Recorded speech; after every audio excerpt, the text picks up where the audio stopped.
bien, a pesar de sus 60 años, se trata uno de los nombres nuevos en la bancada Frente Amplista, y en los últimos días se ha transformado en algo así como el vocero de su bancada ante el tratamiento de la rendición de cuentas 2020 en la Cámara Baja.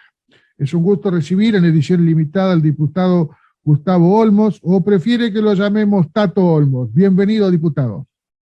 Bueno, muchas gracias, un gusto estar en edición limitada. En realidad, Gustavo solo me dice mi mamá, el resto del mundo me dice Tato, al punto que en la propia Cámara, que es un ambiente más formal, ¿no? Y donde se usa el Gustavo Olmos, esta semana ya el presidente de la Cámara tiene la palabra el diputado Tato Olmos, ya que usa el Tato con total tranquilidad, porque si gritan Gustavo en la calle yo no me doy vuelta, porque seguro que no es para mí. Es mejor tratarnos así. Bien, Tato.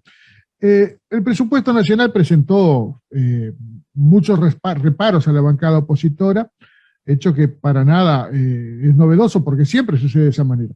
El oficialismo aprueba tapa cerrada algo y a veces hasta mordiéndose, mientras que la oposición los cuestiona y evidencia su discrepancia para con el proyecto original. Pero en este caso, que se trató de la primera rendición de cuentas de aquel presupuesto en la Cámara Baja, ¿qué lectura a grosso modo podemos sacar de lo que se pudo cambiar del presupuesto original a esta rendición de cuentas? El presupuesto, la rendición de cuentas tiene como dos vertientes, un capítulo o un área temática que es justamente la rendición de cuentas de lo actuado. En 2020 se aprobó un presupuesto por 5 años, pasa un año de gestión del gobierno, en este caso son 9 meses porque asumió en marzo, entonces el gobierno dice, bueno, esto es lo que hice, en esto gasté, estos fueron los programas que llevé adelante, y después hay otro capítulo que son cambios hacia adelante. O sea, el gobierno dice, después de un año de gestión, tengo que hacer estos ajustes a aquello que había planificado en 2020 para el resto del periodo. Nosotros lo que vimos desde el principio y lo reafirmamos con todo el proceso intenso de 45 días es una rendición de cuentas que reafirma las líneas del gobierno y que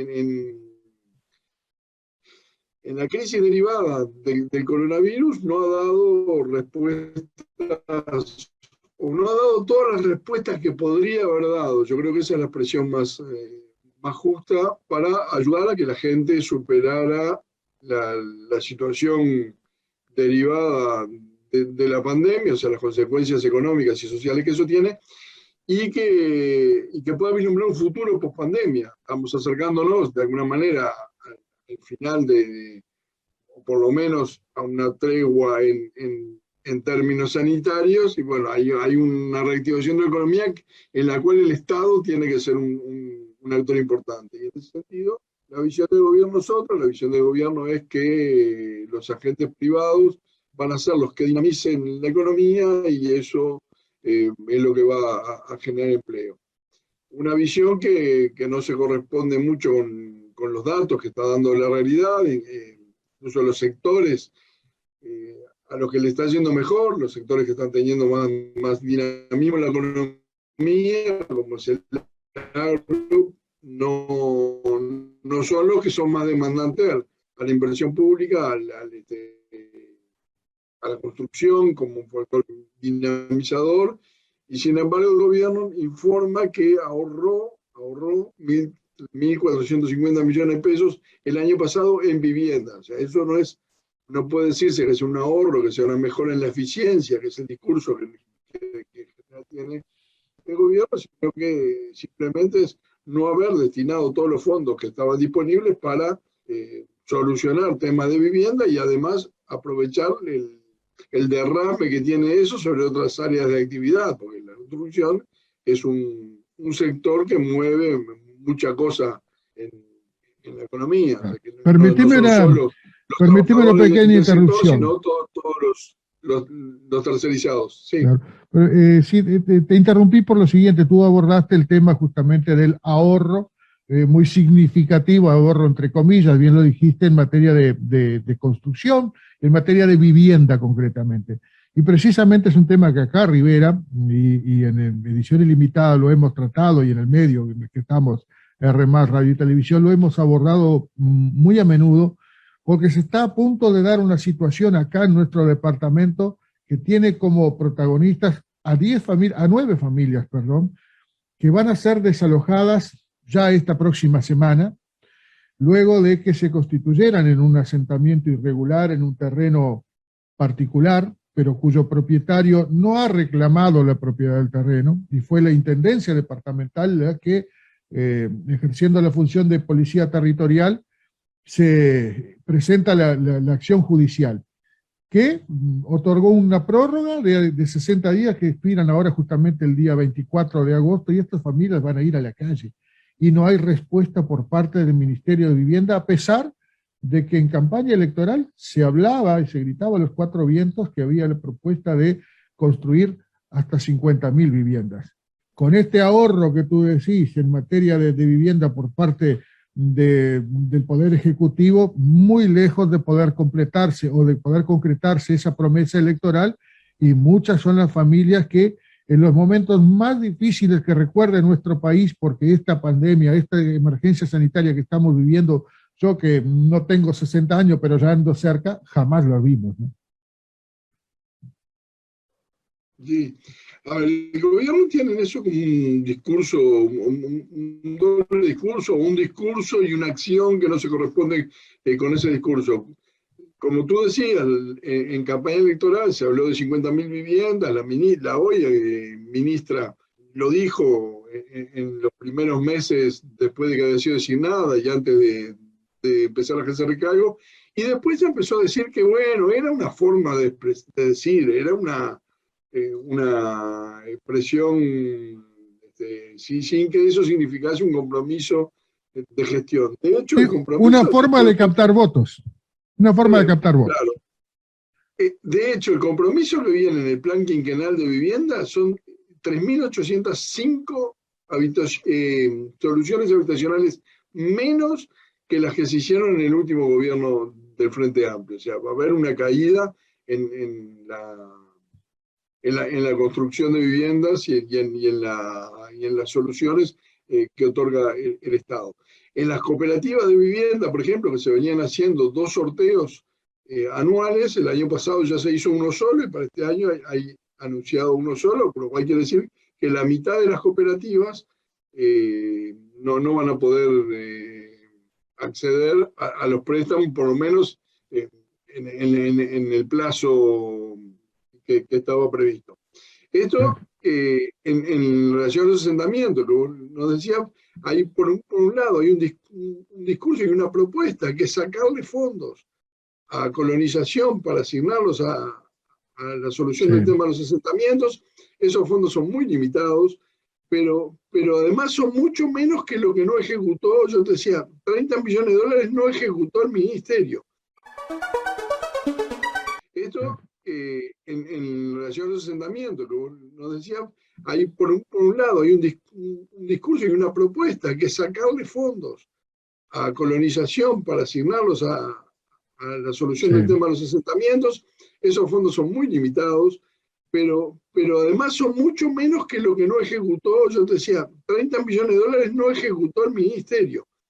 Y lo que estamos hablando acá es de muchísimo menos que esos fondos. Entonces, alcanzaría con que el Ministerio de Vivienda ejecute lo que tiene disponible para tener una ayuda para los asentamientos muy superior a la que se obtiene por este lado. Las situaciones como la que vos mencionás en Rivera están a lo largo y ancho del país. Los asentamientos son un problema serio, pero además si 100.000 nuevos pobres que tenemos a partir en el último año, a partir del parate de la economía que genera el coronavirus y que generan también decisiones de gobierno, empujan a gente que en otras condiciones podía pagar un alquiler, que podía acceder a una solución de vivienda en otras condiciones, a los asentamientos. Entonces el problema sí son los asentamientos, pero también el problema de fondo son las condiciones sociales que empujan a la gente a los asentamientos. Claro. Que limitan las posibilidades de los ciudadanos, de las ciudadanas, de acceder a soluciones habitacionales alquilando, simplemente porque se quedó sin laburo, o pasó al seguro paro y pasó a ganar la mitad de lo que ganaba. Entonces, si uno está justo, cuando sus ingresos caen a la mitad, pasa a una situación en la cual hay necesidades básicas que pasan a estar insatisfechas. Y obviamente es mejor irse a un asentamiento y seguir comiendo que quedarse pagando el alquiler y no comer. Eso es una Por supuesto. lógica No, que, de que, todo que esto, es, lo muy lamentable que se ve, que lo hemos comentado y ha sido comentado en otros programas también de R+, es que cuesta entender, no se puede entender, pero cuesta incluso justificar de alguna manera el hecho que durante mucho tiempo se cuestionara que durante los últimos gobiernos de nuestro país habían crecido los asentamientos irregulares. Ahora, si la política para combatir, digamos, el crecimiento de los asentamientos irregulares es mirar hacia otro lado y hacer de cuenta que no existen y enviar a la gente a vivir abajo de un puente, lo único que están haciendo es bueno, transferir el problema para un poco más adelante, y problema que en realidad cada vez se agrava más.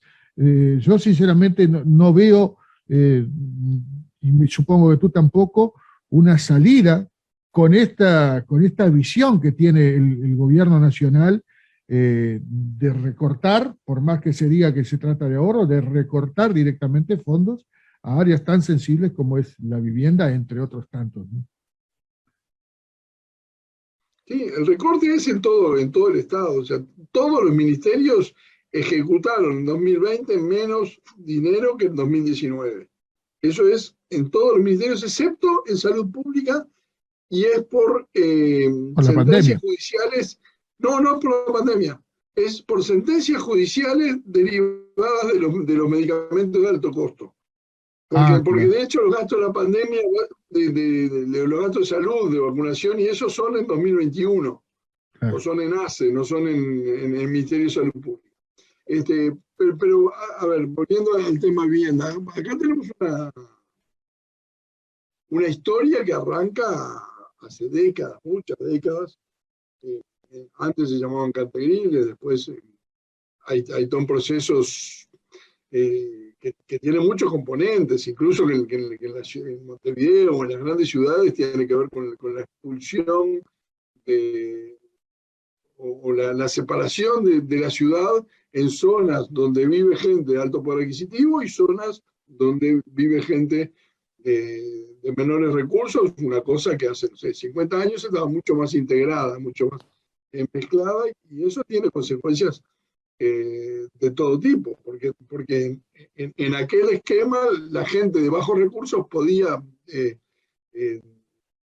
trabajar, digamos, contratada por la de altos recursos si estaba cerca. Claro. Entonces era jardinero, era niñera, era cocinera, era empleada doméstica, era albañil. Esto se complejiza cuando la ciudad se parte. Entonces, hay que definir políticas sí para el asentamiento, sí para la vivienda, pero hay que definir políticas más globales que tienen que ver, o sea, la mejor política social es el empleo y es el salario. Y en eso los gobiernos de Frente Amplio intentaron, y lo hicieron durante 15 años, que hubiera crecimiento del salario real, y lo que tenemos en 2020 es caída del salario real, tanto de los empleados públicos como de los empleados privados.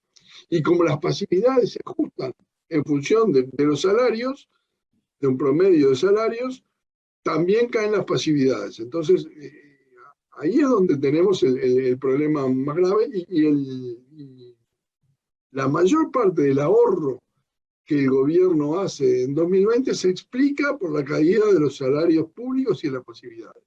Seguramente. Si yo en términos reales pago menos, termino ahorrando. Pero eso es como un impuesto escondido porque estoy pagando salarios que le permiten a la gente comprar menos cosas de las que antes podía comprar. Olmos, hubo muchas idas y venidas, marchas y contramarchas, incluso dentro de la propia coalición de gobierno que, según se decía, cambiaría la redacción de muchos artículos, incluso eliminaría algunos. Recuerdo, por ejemplo, el artículo 72, que acá en este programa abordamos en 2 oportunidades con gente de la Coordinadora de Cultivadores de Cannabis. ¿En qué queda ese artículo? ¿Realmente cuando pasó por Cámara de Diputados se lo modificó, se eliminó? ¿En qué quedó eso? Sí. A ver, hubo muchos artículos que fueron fruto de discusión y que quedaron en el camino o se modificaron. Este es uno, el registro, la posibilidad que el Ministerio del Interior accediera a las direcciones de los autocultivadores y de los clubes canábicos. Cuando vino el ministro del Interior a la Comisión de Presupuesto Integral con la Hacienda de Diputados, ya vino con una propuesta de modificarlo y dejar por fuera a los autocultivadores y acceder solo a la información de los clubes canábicos, con el argumento de que con eso podía mejorar la seguridad. Al otro día, o a los días, compareció Daniel Radillo, que es el secretario de la Junta Nacional de Drogas, de DIRCA. Y lo que dijo fue lapidario, fue aquel artículo, el primero era suicida, y esto ahora es autolesivo. O sea, es un poco mejor, pero sigue siendo muy malo. Y entonces en comisión ya se sacó, cuando se votó en comisión ya ese artículo no prosperó y no fue ni siquiera al plenario.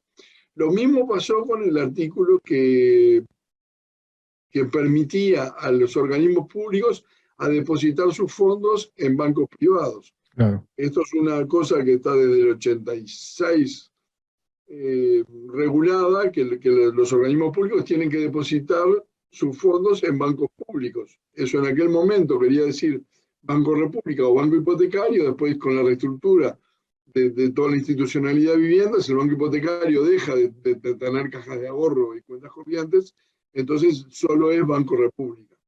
Eso da garantías, o sea, hoy nadie piensa que vaya a haber una crisis bancaria o que bancos se fundan, pero imaginemos lo que hubiera pasado si en el 2002 teníamos la plata en CAP en el Banco de Crédito. Bueno, eso de que nadie se imagina, bueno, es muy relativo, ¿no? No está en el horizonte como un riesgo que uno vea. Y ojalá no lo tengamos. En aquel momento podría haber sido un desastre. Claro. Lo mismo pasa con otros artículos. Por ejemplo, había una penalización a las intendencias del interior en relación a lo que hablábamos antes de los asentamientos, en tanto no ejercieran su función de policía territorial. Y entonces les quitaban los fondos del apoyo que les da el gobierno central en la medida en que el gobierno central tuviera que desalojar asentamientos. Eso se cambió, salió la penalidad económica, se armó un mecanismo ahí medianamente complejo. Después había un fondo de asimetrías también para las intendencias. O sea, las partidas que el gobierno central otorga, que están definidas por la Constitución, hay una forma de ponderarlas de acuerdo a un montón de indicadores, o sea, cuánto le corresponde a Durano, cuánto le corresponde a Rivera, cuánto le corresponde a Paysandú, a cada departamento. Esos parámetros se están revisando, y eso implica cambios en lo que recibe cada departamento. Entonces, en el presupuesto del año pasado se aprobó lo que se llama un fondo de asimetrías, que básicamente lo que intenta es decir que nadie pierda, o sea, si con los nuevos criterios un departamento pasa a recibir menos de lo que recibía, de alguna manera es compensado. Entonces, eso requiere un acuerdo en el Congreso de Intendentes, y entonces estableció que a partir de 2022 se le daba su dinero. Bueno, el presupuesto venía que ahora pasaba a ser a partir de 2023, con lo cual el gobierno se ahorraba durante un año esos fondos. Bueno, eso se revirtió y pasó de vuelta a ser en 2022. O sea, los cambios son múltiples. Lo que vino del Poder Ejecutivo es bastante distinto de lo que salió en comisión, y lo que salió de la comisión es distinto de lo que salió en la Cámara, en la votación que acabamos de terminar. Y seguramente en el Senado el proceso sea el mismo. Esto tiene tampoco es que sea 100% problema de este gobierno. Esto es un proceso bastante habitual en las rendiciones de cuentas, que es un organismo vivo que va Sí, cambiando en la medida que se sí. va procesando, pero sí hay muchas cosas expresas las contradicciones del propio gobierno. Claro, esto no será solamente en Vale. el gobierno nacional, sino también en los gobiernos departamentales con las Sí, rendiciones de cuentas. Es habitual que se vean este y, tipo de y cosas, ¿no? expresa los problemas de una coalición que tiene 5 partidos y tensiones internas. Entonces, por ejemplo, los 50 millones de dólares para primera infancia que nosotros dijimos, el Frente Amplio dijo de entrada, esto lo apoyamos porque está bien, o sea, y apoyar, destinar recursos a primera infancia es algo que hay que hacer, pero el problema que teníamos era que no sabíamos en qué se iban a aplicar, o sea, solo teníamos la cifra y cuando le preguntamos al equipo económico, o sea, a la ministra de Economía y a la Oficina de Planeamiento de Presupuesto, nos dijeron pregúntenle a los ministerios. Cuando le íbamos preguntando a los ministerios, a los que suponíamos que estaban involucrados, eh, a INAU, a ANEP, por los jardines de infantes, a INAU por los centros CAIF, a ACE por temas de salud, a Vivienda por los temas de su cartera, al MIDES por los temas de pobreza. Ninguno sabía, ninguno nos daba a decir en qué se iban a aplicar. Hasta que en el último jueves de julio, que va Lema, el ministro de Desarrollo Social, nos dice 2 de agosto. El 2 de agosto el gobierno va a anunciar cuál es el plan. El 2 de agosto lo que anuncian es, en una conferencia de prensa que está la ministra Arbeleche y el ministro Sí, Lema, anuncian para 65.000 hogares que tienen niños de 0 a 3 años, 2.500 pesos por mes. Eso, cuando uno hacía la cuenta, se llevaba 44 millones de dólares de los 50, o sea, quedaba poco para otras necesidades que nosotros éramos conscientes que había.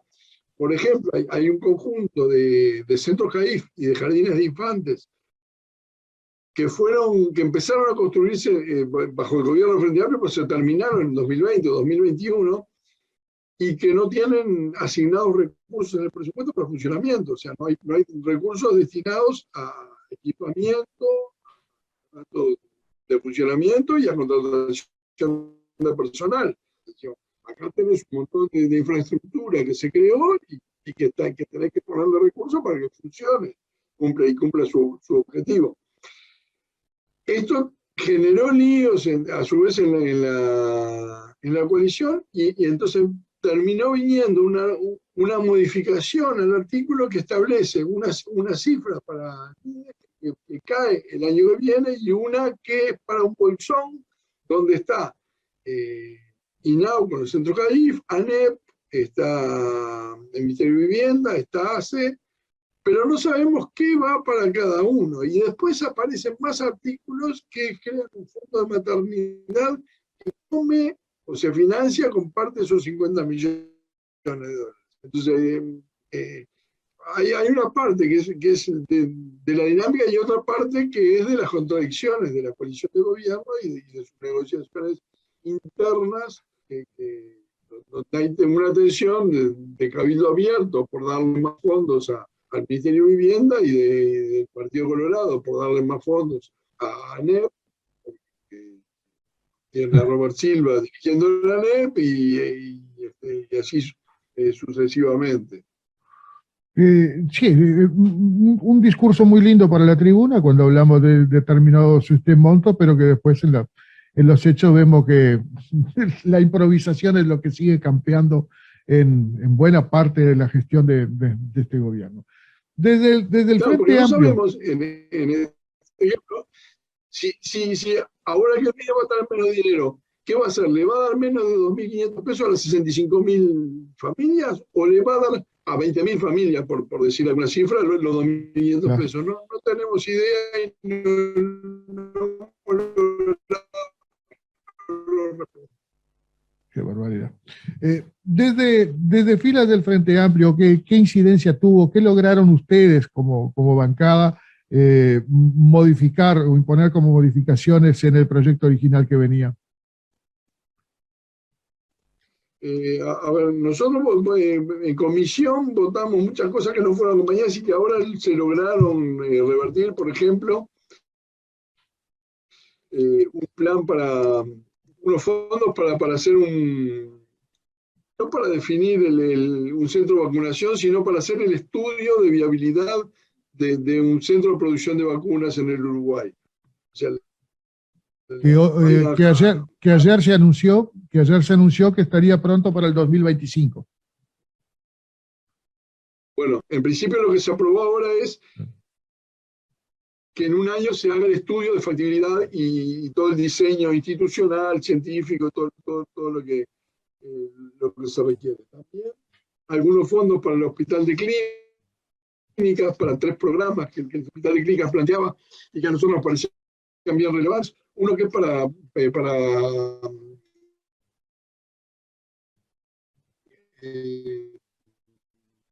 tiene el mejor mamógrafo que tiene el país, y entonces presentaron un programa que en 15 días a cualquier mujer del país que sospecha o esté diagnosticada con cáncer de mama, le hacen una evaluación, le definen un tratamiento, la operan, si es del interior le dan la cobertura de alojamiento y de estadía, incluso le hacen la reconstrucción mamaria si es necesario.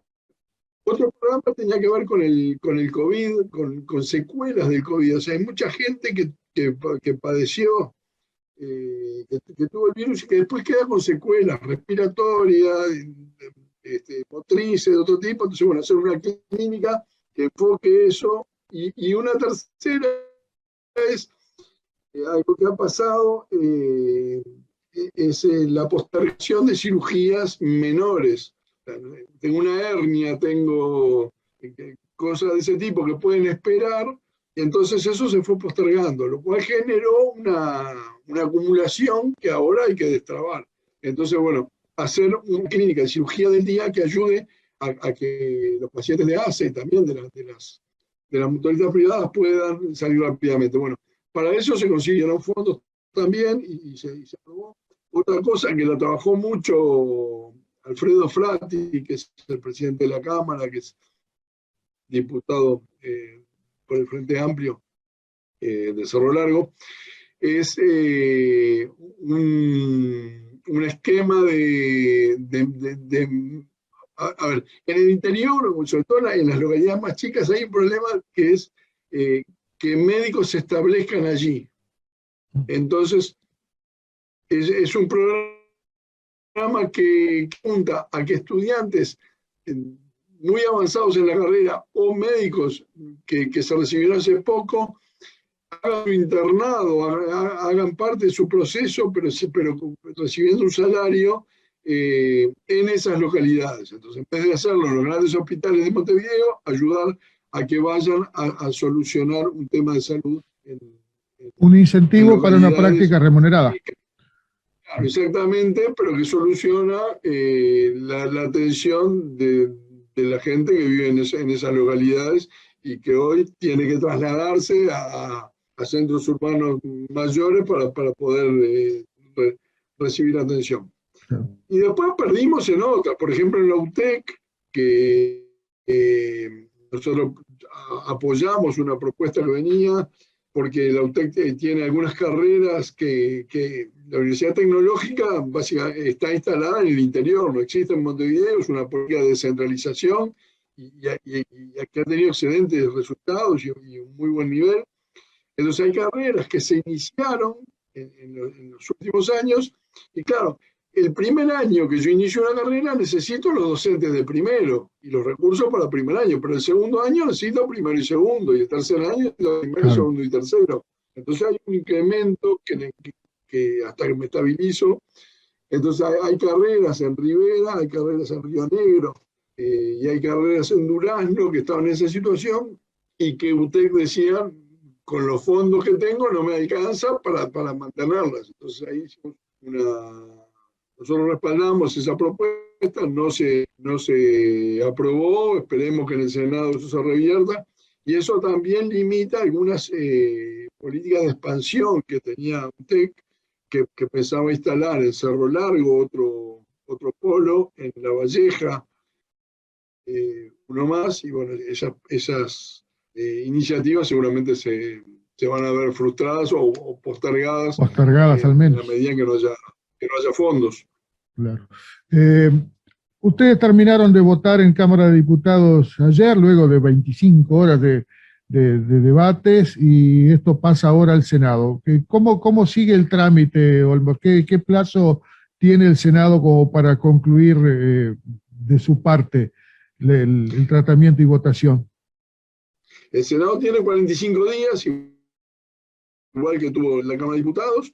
El proceso es igual. Al principio, las primeras semanas, se analiza en comisión, se reciben a los distintos ministerios que están involucrados y a quienes estén interesados en hacer algún planteo en relación al presupuesto, y se vota después en el plenario. Eso genera una nueva versión del presupuesto, normalmente tiene cambios, y entonces vuelve a diputados, a que diputados lo apruebe. Pero ahí ya es un proceso más corto, porque no es un análisis artículo a artículo, sino que es el paquete global. ¿Aceptás o no aceptás todos los cambios que fueron hechos en el Senado? Sí, Y bueno, como las mayorías que se expresan en las cámaras, las mayorías en el Senado, que puedan votar algo, tienen un correlato en diputados, claro, casi que es un mero trámite. ahí Claro. no hay sorpresas que uno pueda esperar. Seguro. O sea que estamos en 20 de agosto, yo diría fin de septiembre, terminando el proceso en el Senado, principio de octubre, y yo no sé, como 15 a 20 de octubre estará la ley de presupuesto, que empieza a regir el 1 de enero de 2022. O sea, todos estos cambios son para el año que viene. Muy bien. Diputado Gustavo Olmos, o Tato Olmos, como dijimos al principio, ha sido usted muy amable en atendernos, y por supuesto nos ponemos a las órdenes, como para todos los legisladores y todos los actores sociales y políticos de nuestro país.